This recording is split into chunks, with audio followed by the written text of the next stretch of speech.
La ministra de Economía está intentando obtener algún tipo de margen en las negociaciones, en estas reuniones, para que la crisis no crezca. No les digo para intentar resolverla, pero para que la crisis no crezca. Por eso está Rafael Matus con nosotros desde Washington. ¿Qué está pasando ahora? Rafa, buenas tardes.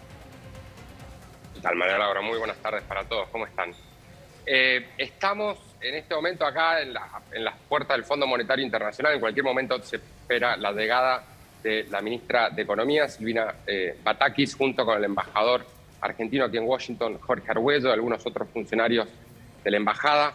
Hace aproximadamente 1 hora y media ingresaron al Departamento del Tesoro, donde tenían previsto una reunión con David Lipton. Como recordarán, Lipton es uno de los personajes cruciales en esta saga de la Argentina con el Fondo Monetario Internacional. Estuvo muy involucrado en el acuerdo que se firmó durante el gobierno de Mauricio Macri. También participó primero en el fondo y luego desde el Tesoro en el acuerdo que se firmó en marzo. Batakis tiene una misión crucial aquí en Washington. Va a intentar, como bien decías, conseguir un poco más de margen dentro del programa con el fondo para intentar contener la crisis económica que vive la Argentina, donde ahora hay una discusión, como ustedes saben, dentro del gobierno para ver qué se va a hacer con la política cambiaria en un intento por tratar de aumentar la liquidación de divisas y alimentar las alicaídas reservas del Banco Central. No es una misión fácil la que tiene la jefa del Palacio de Hacienda aquí en Washington, una agenda muy ajetreada hoy y mañana. Una agenda que podemos repasar, ¿te parece, Rafa? Porque se va a ver la reunión ahora en el Tesoro y la reunión con el Fondo Monetario, con Kristalina Georgieva.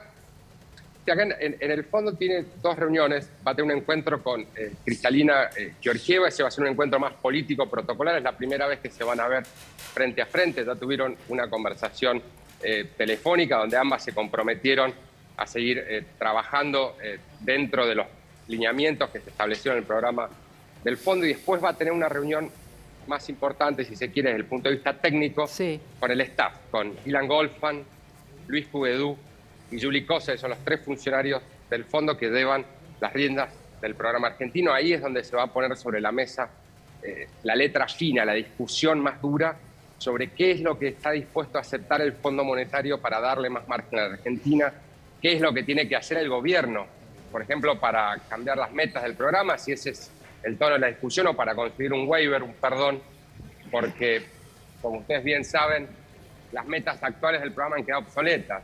El fondo y el gobierno prácticamente tienen que tirar a la basura lo que acordaron hace apenas unos meses. Las proyecciones, las últimas proyecciones que se dieron a conocer sobre la economía argentina en abril y en el último staff report, en la última revisión del acuerdo que se hizo aquí en el fondo, también han quedado absolutamente obsoletas. Para tirarte solamente un dato. Sí. El staff decía que el acuerdo con la Argentina establecía como un techo de inflación para este año un 60%. Ahora hay economistas en la Argentina que ya están hablando de un piso del 90%, del 80%. 80% hoy dijo acá Santangelo, que es un economista muy respetado, de 90% se habla si llega a seguir creciendo la inflación. Ahora te pregunto, lo que imagina Alberto Fernández, lo que acá estamos conversando, lo que él espera antes de tomar otras medidas, si es que las vaya a tomar, pero cuando le consideran que hay que tomar medidas, él dice esperemos a estas reuniones. ¿Hay un apoyo internacional explícito que les puede llegar a dar alguna de estas reuniones a Silvina Batakis, o solamente es la foto lo que puede esperar Fernández? A ver, hay una muy buena predisposición y muy buena voluntad acá en Washington. Creo que eso ya quedó ampliamente demostrado durante la gestión del ministro de Economía, Martín Guzmán. El fondo ha demostrado ser bastante flexible y pragmático en este caso con la Argentina. Recordemos, por ejemplo, que cuando se probó el acuerdo vigente en marzo, la principal crítica que recibió ese programa era que era demasiado laxo, demasiado flexible. No incluía, por ejemplo, ninguna de las tradicionales reformas estructurales que el fondo suele exigirle a los países que vienen a Washington a pedir ayuda.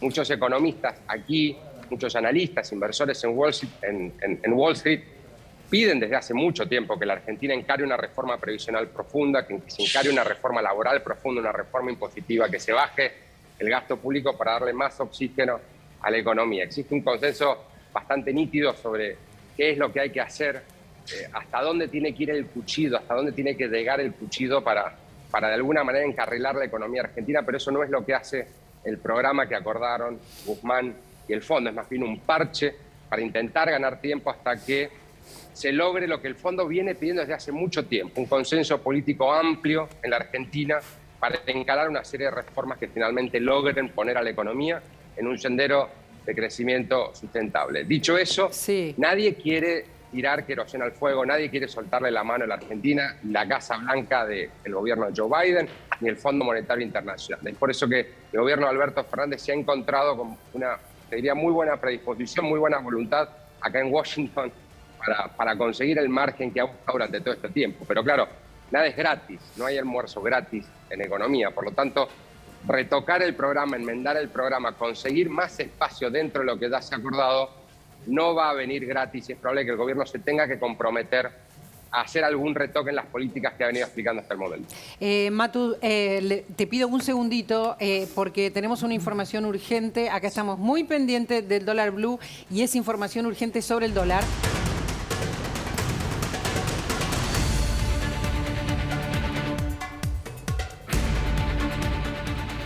Atención, buenas noticias sobre el dólar blue. Está bajando el dólar blue. Rubén, contanos. Y otro escalón fuerte para abajo, 317 ahora el blue.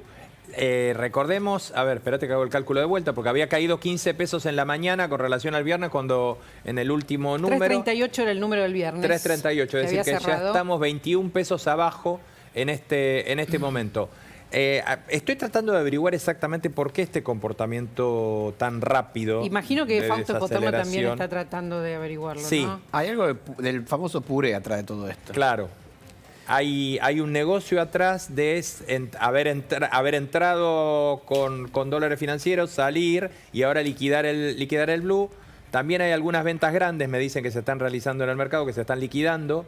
Y es porque, digamos, básicamente no es que no nos alegremos ni nada por el estilo. Tratamos de explicar por qué en 2 horas cayó 21 pesos. Esta es la cuestión, ¿no? Que no es algo que normalmente suceda en el mercado. Bienvenido sea, porque esto hace bien además para mejorar, para frenar un poco el arrastre a precios, pero eso es la realidad de lo que está pasando. A ver, estamos con Rafa Matus, nos importan mucho estas reuniones porque estamos hablando de reuniones importantísimas que suceden en este momento. Son importantes para la Argentina, más allá de que la mirada, Rafa, del gobierno sea cortoplacista, ¿verdad? Bueno, acá hay un tema, María Laura, que está sobre la mesa, ¿no? Que es cómo se va a rediseñar el programa con el fondo. ¿Qué es lo que va a pedir el fondo? ¿Qué es lo que la ministra Batakis pueda llegar a obtener del fondo, como te decía, para intentar de conseguir un poquito más de oxígeno para la economía, para tratar de contener la crisis? El otro gran tema es que desde aquí muchos ven que la crisis de la Argentina es más política que económica. Claro. Entonces, las discusiones técnicas que pueda llegar a tener Batakis aquí para algunos son inocuas en el sentido de que si no están acompañadas por un fuerte respaldo político, no solo ya dentro del gobierno, sino también por parte de la oposición, van a ser medidas, como vos bien decías, cortoplacistas. Otro parche para tratar de ganar un poquito más de tiempo y tratar de darle a la economía un poquito más de margen. Pero solamente se conseguiría un poco más de tiempo. Y acá el riesgo, en la principal amenaza que pesa sobre la economía por todas estas demoras, es que la inflación rápidamente pase a un esquema de 2 dígitos mensuales, un esquema de 3 dígitos anuales, y la Argentina camine más rápido hacia una hiperinflación. Esto es algo que ya se menciona abiertamente. Esto no ocurría hace unos meses. Exactamente. Pero ahora, con el último derrape de los mercados, el último derrape del dólar, con la posibilidad de que la Argentina tenga que enfrentarse a un déficit mucho más alto del que se maneja dentro del programa. Recordemos que es 2,5% del Producto Bruto. En Buenos Aires ya ha trascendido que el déficit fiscal primario puede estar en un nivel anual del 4%. Bastante difícil de manejar, sobre todo para un gobierno que se ha quedado sin financiamiento. No tiene posibilidad de acceder al mercado de pesos. El mercado internacional, como ustedes saben, está vedado desde hace años. Y el financiamiento que puede aportar el Banco Central no solamente termina dándose al dólar o a la inflación, sino que además tiene un límite impuesto por el mismo acuerdo con el Fondo Monetario Internacional, que ya prácticamente se agotó en el primer semestre. Es un panorama bastante complicado en el cual Batakis va a intentar navegar, intentar tantear las aguas aquí en Washington para ver qué margen de acción real tiene el gobierno en los próximos meses. Lo que decís es todo importante, por eso no me quedo y nos quedamos todos en silencio escuchándote, Rafa. Importante lo que dijiste recién, que recordar que hay una muy buena predisposición de parte del Fondo Monetario con la Argentina y hay una muy buena predisposición del gobierno de Joe Biden con la Argentina, a pesar de todos los desastres que puedan estar sucediendo en nuestra plaza financiera, y por eso es importante conversar con vos. Y está con nosotros Inés, tenemos la suerte de tener a Inés, ustedes saben. Inés ya no tiene apellido, para nosotros es Inés, porque nos guía muchísimo, porque escribió además este fin de semana una nota para mí clave, la tengo impresa y la voy a llevar todo el año encima, que habla de la importancia de la Argentina en la región. No es importante Argentina como era hace 150 años, ni como era hace 60 años que era importante, ni como era hace 20 años que era importante. Ya no es importante la Argentina, está cambiando. En la región están creciendo todos los países limítrofes, menos la Argentina, que cada vez se empobrece más. Y esto lo conecto, Inés, con lo que decía Rafa Matus. Hay una gran predisposición, sin embargo, no estamos haciendo las cosas bien. Sí, exactamente. Hay una gran predisposición, sobre todo en Washington y en el FMI, que tiene sus razones esta predisposición, y es una confianza que yo te diría es una confianza mínima, no es una confianza absoluta en la Argentina, porque tanto Washington como los organismos internacionales, como los principales socios de Argentina, y acá incluyo hasta China, que es, digamos, el rival en esta competencia estratégica con Estados Unidos, cada vez tienen menos confianza en la Argentina o están cada vez más hartos. Y ese hartazgo de la incapacidad de resolver la Argentina sus problemas económicos, de la incapacidad de alcanzar lo que Rafa tanto subrayó, los consensos políticos, lleva también a terminar en un desinterés muy marcado. Es eso, y lo sentís mucho, no solo en los números de inversión, un poco lo que hablaba Fausto recién, no hay inversión en Argentina, no tenemos crédito internacional, pero hablando con referentes diplomáticos acá en Argentina o con especialistas y políticos en los países limítrofes, la sensación es basta, no queremos saber nada más con la Argentina. Eso por un lado. Por el otro lado, la pérdida de poder relativo de la Argentina no es ya solo económico, empieza también a erosionar aquellos puntos en los que la Argentina era muy fuerte. Por ejemplo, en lo que se llama el poder suave. Digamos, ser abanderado de derechos humanos, ser abanderado de la era democrática en la Argentina, ser abanderado en un montón de ámbitos culturales, deportivos. Bueno, todo eso también lo va perdiendo la Argentina. Y como vos decías, los vecinos crecen. Por ejemplo, en los últimos 10 años, en crecimiento acumulado, Bolivia creció el 33%, Perú el 31%, Chile el 30%. Lo voy a anotar todo. El único país que decreció. Bolivia el 33%. Vamos a recordar que está Evo Morales, que no se trata de signo político. No se trata de signo político. ¿El 31 me dijiste después? El 31% Perú, con distintos. El 30% Chile, el 28% Colombia, por ejemplo. Hay una excepción que es Brasil. Brasil no creció tanto. Brasil creció. Nosotros tuvimos un promedio de decrecimiento anual en los últimos 10 años de 0,3% anual. Brasil creció al 0,3% anual. Es decir, que tuvo un crecimiento acumulado de 3%. Pero claro, el tamaño de la economía de Brasil no es el tamaño de nuestra economía. No sé si Rafa sabrá, pero bueno, está Inés también para explicarnos por qué esta tan buena predisposición con la Argentina. Recordemos que también Macri tuvo buena predisposición en relación a Trump y ahora lo tiene Alberto Fernández con Joe Biden. Hay una gran predisposición para la Argentina que, como dice Inés, no crece mientras los demás crecen, Rafa. Sí, la Casa Blanca no quiere tener más problemas globales de los que ya tiene, ¿no? Está lidiando con la guerra en Ucrania, la invasión de Rusia en Ucrania, tiene la amenaza latente de China. Joe Biden tiene una catarata de problemas domésticos, el principal de ellos es la inflación, un problema lamentablemente muy familiar para la Argentina, precios de la nafta que están en niveles históricamente altos. La economía marcha bien, pero aquí existe un temor muy, muy arraigado de que la recesión está golpeando la puerta, ¿no? En ese contexto y teniendo en cuenta lo que había pasado con la presidencia de Donald Trump, que tuvo una relación muy difícil con América Latina, la Casa Blanca, el Consejo de Seguridad Nacional, que está bajo la órbita de Jake Sullivan, el Departamento de Estado, bajo Anthony Blinken, han, te diría, decidido que van a tener la mejor relación que puedan con América Latina. Y por esto cualquier tensión, cualquier cortocircuito que hemos visto con la Argentina, por ejemplo, en discusiones sobre derechos humanos en Venezuela, en Cuba, en Nicaragua, terminan siendo puestas de lado frente a esta intención de tratar de forjar un vínculo amistoso, estrecho y de tratar de estirar la mano para ayudar a la región. Ahora, cuando uno suma la guerra de Ucrania, la Casa Blanca empieza a mirar al sur con una mirada, te diría, un poquito más estratégica, a pesar de que no hay una política clara por parte del gobierno de Biden para América Latina. Pero sí ve que en el sur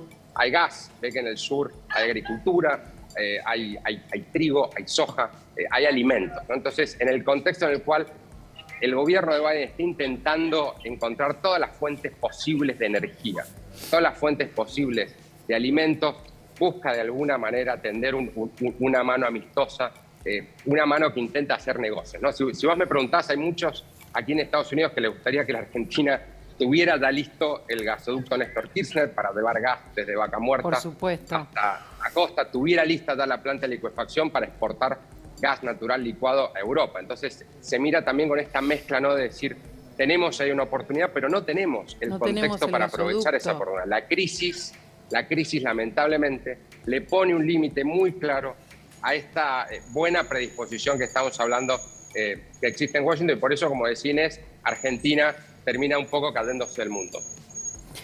Nos tenemos que despedir de Rafa Matú. Tendríamos mil cosas para comentarle. Inés también tiene cosas para decirte, pero Rafa, nos tenemos que despedir. Gracias por este rato y estamos en contacto por si llega a suceder alguna novedad ahí en Washington. Sí, claro. Muchas gracias. Inés, estabas con algo para contar que quedó pendiente. Dos cosas que un poco para agregar en línea a lo que decía Rafa. Por un lado, el tema de la energía. Obviamente Estados Unidos busca fuentes de energías alternativas por todos lados, eso incluye a la Argentina, pero una cosa que me llamó mucho la atención haciendo esta nota es lo que me dijo un diplomático bastante importante, una de ese diplomático muy importante, es Argentina quiere exportar energía, se concentra en el hidrógeno, está planteando el tema de las energías alternativas, pero son incapaces de terminar un gasoducto.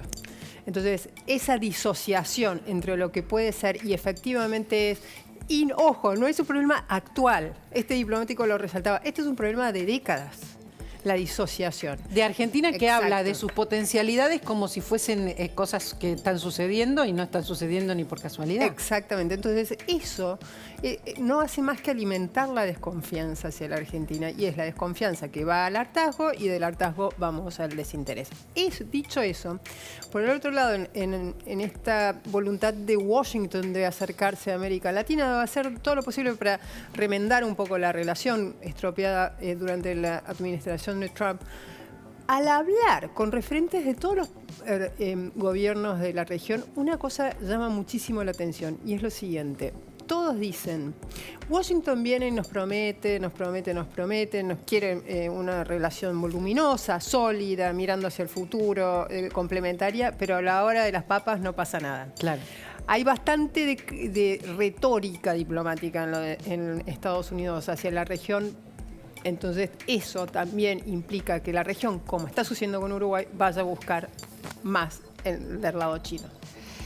Resulta, mientras tanto, que nos miran de afuera y nos miran, ya vieron cómo nos miran, y quedó pendiente qué pasa, por ejemplo, en Europa, qué dice el país de España. Mariana. Bueno, el país se refiere directamente al dólar y a la Argentina como, digamos, como un valor de mucha referencia, donde los argentinos piensan en verde, dice el país, ¿no? Y habla de los 6 tipos de cambio y de la locura que significa eso, de la sangría que significa y que está sucediendo en el Banco Central argentino, ¿no? Nombra todos los tipos de cambio, el oficial, el blue, el solidario, el contado con liqui, y la necesidad que tiene el argentino de refugiarse en ese verde, en ese dólar. Habla de ciclos, ciclos de 10 años. Dice que si una persona nació hace 50 años, vivió toda su vida en crisis económica en la Argentina. todo el tiempo vivió en alguna crisis económica, en un ciclo que iba y venía. Habla de los diferentes gobiernos que nunca pudieron cumplir ninguna de esas expectativas, no pudieron ni siquiera cambiar esta realidad, ¿no? Por ahí se cambiaba por momentos, pero enseguida volvía el argentino a refugiarse en el verde, en el dólar, volvía a la crisis económica. Un argentino que nació hace 50 años, siempre vivió en crisis económica. Fausto está dele que dele con el telefonito y a mí me da muchísima curiosidad, porque creo que quiere entender, como estamos tratando de entender todos, por qué baja el dólar. Siempre estamos buscando buenas noticias, ¿no? Que baja porque pasó X cosa que nos va a beneficiar. Él dice que no, que es el puré, mientras está con el teléfono. ¿Qué está haciendo con el telefonito, Fausto? ¿Qué está haciendo con el telefonito? Todos, pero básicamente Fausto nos importa, pues sabemos que está pendiente de los mercados. Estábamos viendo eso. A ver, lo que hoy justamente lo que decía la mañana, por ejemplo, el dólar libre de bolsa abrió 3,14 y se había quedado ahí. Entonces, cuando vale 3,14 el dólar bolsa y 3,30 el dólar blue, lo único que estás esperando es que alguno diga, che, ¿cómo puedo hacer para comprar el dólar bolsa y vender el dólar blue? Y vendiendo el dólar blue y comprando dólar bolsa. Y entonces todo ¿Eso está pasando? Y ese es el puré al que se refería él. Salís del blue a un precio muy alto, entrás al bolsa a un precio bajo, como estaba, 314. Ahora está un poquito menos todavía. O sea que ese... No, ahora está más abajo, más abajo. Está más abajo todavía, haces un buen negocio y igual los dólares son lo mismo, lo tenés en la mano, un precio más bajo y si querés después, si seguís teniendo desconfianza, volvés a entrar al blue. Estamos hablando de gente que está muy desconfiada, Gabriel, por eso lo quiero sumar, ¿no? Es que estamos hablando de malas personas, ¿no? Estamos hablando de gente que no sabe qué hacer para que la plata no se le caiga. Lo relaciono con el que nació en el año 76 como yo, 45 años y vivimos en crisis. Yo soy de los que estaban hablando recién y me parece que lo que genera es una sensación profundamente de desconfianza de modo constante. Y eso en algún momento, como dice Inés, que me parece muy acertado, la suma de la desconfianza y la frustración termina generando desinterés. Y es realmente triste en ese sentido. Tristeza en definitiva. Y bueno, si lo relacionamos ahora con tema dólar, algo muy puntual, sí, claramente creo que diría esta demora que en algún sentido indica también desorientación. Ahí te voy a decir una cosa para mí que es clave, que es buenísimo. Las economías crecen con entusiasmo, no con desinterés. O sea, las economías empiezan a evolucionar y a desarrollarse cuando alguien dice, che, acá hay un negocio posible. Son las famosas expectativas, ¿no? Exactamente. Entonces, cuando vos querés controlar las cosas, mandando a la policía, que es obviamente lo contrario, entusiasmar a alguien. Otra vez de Juliana Di Tulio. Exactamente. Que quiere mandar a la policía a las cuevas. Queremos a Nacho, que está en las cuevas, a ver cuándo puede salir, para que nos muestre cómo es la realidad. En realidad, ustedes saben, ¿no? Que se arregla todo por teléfono, que no es que hay que ir y poner un policía en las cuevas. Es que, María Laura, el blue somos nosotros. El blue es él que tiene $100 para vender y está buscando a quién vendérselo. Yo se los compro, arreglamos un precio y eso es blue. Claro. O sea, lo puedo hacer en una mesa acá, ni siquiera tenés que ir a la cueva. Entonces... Pero lo que voy a decir es la concepción de la economía. Si vos querés que la economía vuelva a crecer, que haya crecimiento del empleo, etcétera, tenés que entusiasmar, no poner policías en las cuevas.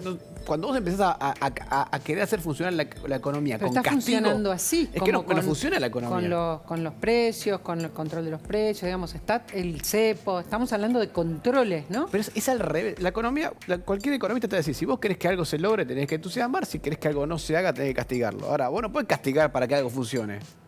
Esa regla es al revés. A ver, estamos aprendiendo... Sería estímulos e incentivos en vez de restricciones y castigos. Eso creo que es importante traerlo siempre a la conversación porque es un malentendido de este gobierno, para llamarlo de alguna manera, y la verdad es que los controles no nos están trayendo más que cosas malas. Pero en el día de hoy lo que estamos viendo es reuniones de Silvina Batakis en Washington. Estamos pendientes de esas reuniones. Estamos viendo medidas que no están sucediendo, medidas y respuestas que no están sucediendo. Y estamos viendo cierta especulación con un dólar y el otro, con la compra y la venta. Daniel Artana y Fausto Potorno, los dos nos han dicho hasta ahora que esto es volatilidad, que no se trata de que vamos a salir a festejar y aplaudir lo que está pasando con el dólar, que esto se llama volatilidad, que así como sube puede bajar, Rubén. No nos tenemos que poner especialmente contentos, porque no se trata de que se ha tomado alguna medida para que funcione de otro modo el mercado, ¿verdad? Para nada. Mira, te voy a dar un ejemplo porque recién estaba chequeando para ver, bueno, a ver qué ventas, quiénes se están vendiendo, con una cueva directamente. Y me dicen, lo que estamos registrando hoy es lo que se conoce en el mercado como ventas por necesidad.